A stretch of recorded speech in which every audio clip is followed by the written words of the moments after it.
And we're back here on the GSMC Baseball Podcast, bringing you our fifth and final segment here, which is going to be talking about some news around the league, some news stories that I did want to touch upon, and just some stuff that I thought was notable to talk about, but not notable enough to maybe be its full segment. So I did want to kind of combine all these things together and just talk about them. So yeah, let's get into it. So first off, we have a pitching depth move for the Cleveland Guardians, acquiring Spencer Howard from the San Francisco Giants.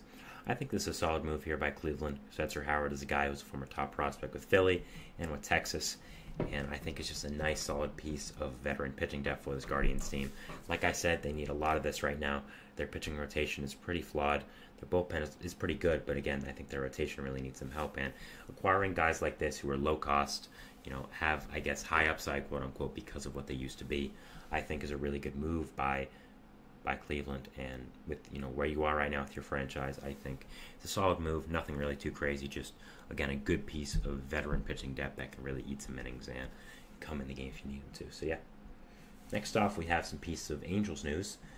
This is actually very interesting, so I did want to touch upon it. Luis Rengifo has been placed on the IL, and the Angels have called up Keston Kjerstad. Sorry, I just said a completely wrong name. Keston Hiura. I meant the name I said was Heston Kjerstad, who's an outfielder for the Orioles. I meant to say Keston Hiura. That has never happened to me before. Sorry about that. But yeah, Rengifo, of course, going on the IL. That is also something that's significant. I'm not sure how long he's going to be out. It doesn't seem like it's going to be too long. It seems like it's just a regular 10-day IL stint or a minor injury, as from what I have gathered. Rengifo, it looks like he is going to be traded at the deadline for something. I think he is going to be a valuable piece with how well he's hitting this year.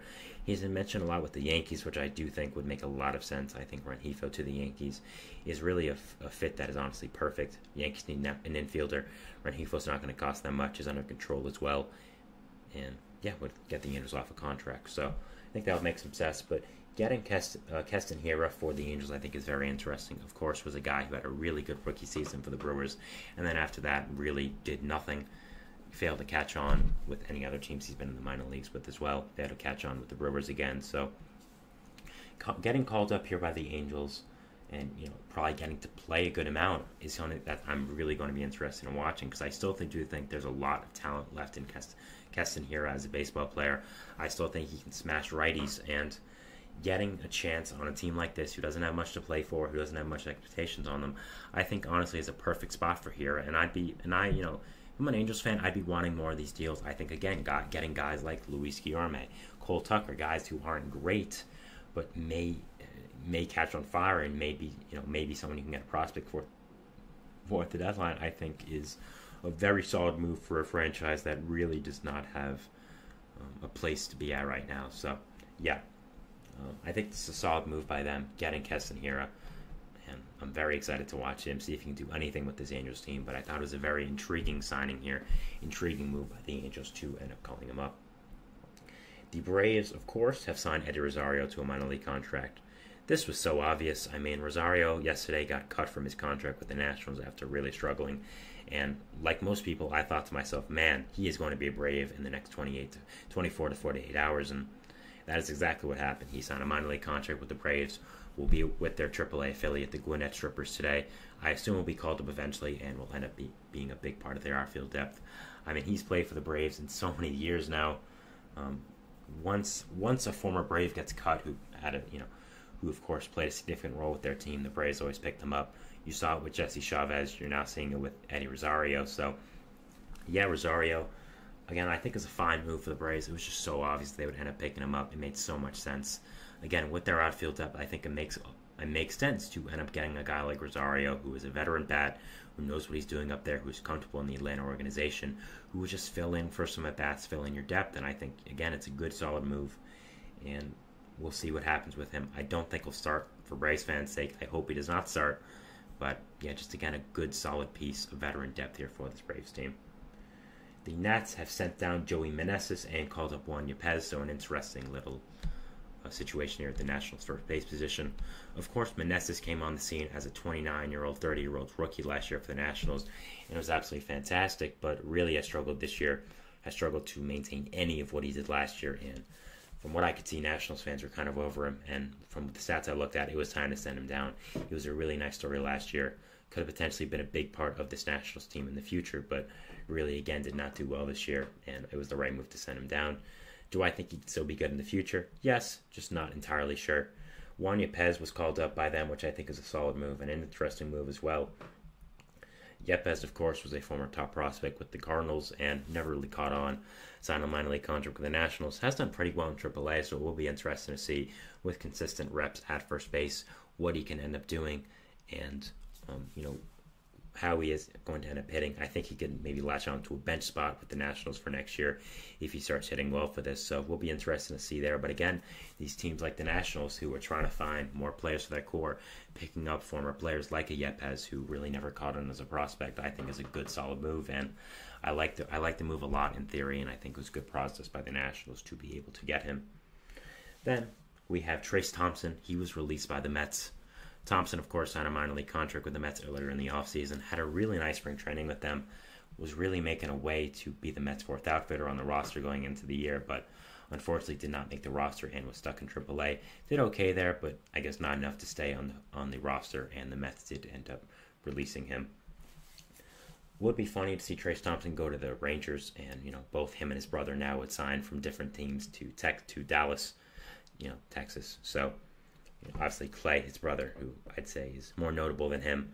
Sorry, Trayce did sign with the Dallas Mavericks for agency, so it would be interesting to see again if Trayce does go to the Texas Rangers. I think it would be really interesting to see that happen. It'll be fun, but yeah, I think Thompson could be good veteran outfield depth to a team that needs it. Again, almost was the Mets starting outfielder, fourth outfielder coming out of spring training, and being able to pick him up for a team right now this late in the season, I think will be a very solid addition. And I still do think there is some talent in that bat.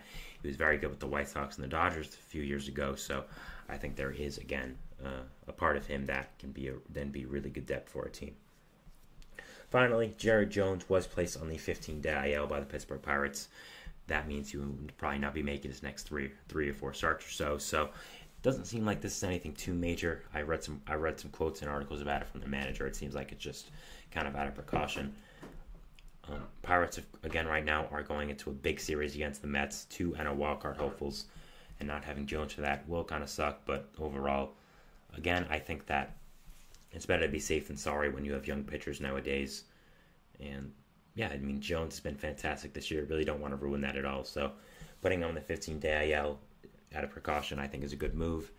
And, always have to be safe with these younger arms, especially one that has shown so much talent as Jared Jones and has really flashed as much as he has. So, yeah, those are the topics here, going over them again. Spencer Howard getting traded to the Guardians from the Giants. Really nice pickup of solid pitching depth for this Guardians team that definitely needs it. Luis Rengifo to the IL, calling up Keston Hiura. Very interested to see what is going to happen with Keston Hiura for this Angels team, how he is going to end up playing. Braves signed Eddie Rosario. Again, very obvious. We all knew this is coming. Good, solid, veteran outfield depth for this Braves team at this point in the season. Nationals sent down Joey Meneses and called up Juan Yepez. Unfortunate for Joey Meneses, who was a great story last year, but Juan Yepez, very interested to see how he does end up performing with this Nationals team. Trayce Thompson, released by the Mets, I think will be a good pickup for any team needing some veteran outfield depth, whether that's fourth outfielder, whether that's in the minor leagues, I think would be a good addition. And then Jared Jones, who the 15-day IL, I think is obviously not something that Pirates fans are going to be too happy about, but at the same time, I don't think it's anything you need to be too worried about. It seems like it's just out of precautionary reasons, which is good. So that is my show for today, guys. I want to thank you so much for watching. Remember to like, subscribe to the notification bell so now they get notified when I upload, but when all the other great content creators on this channel do. Make sure to follow us on Facebook, Twitter, TikTok, and Instagram for more content and updates. Thank you for watching this week. Have a beautiful weekend. It's a beautiful day outside. Enjoy it, and we'll see what baseball throws at us tomorrow and Sunday as well. And we'll see you back here on Monday. So yeah, thank you guys so much for watching. See you on Monday. Thanks, and bye.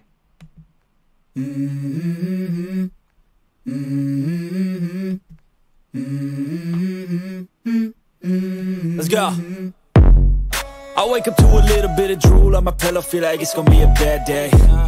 Yeah, I'm tired of shit, and the coffee ain't hit yet, damn, ain't that great. I don't wanna go to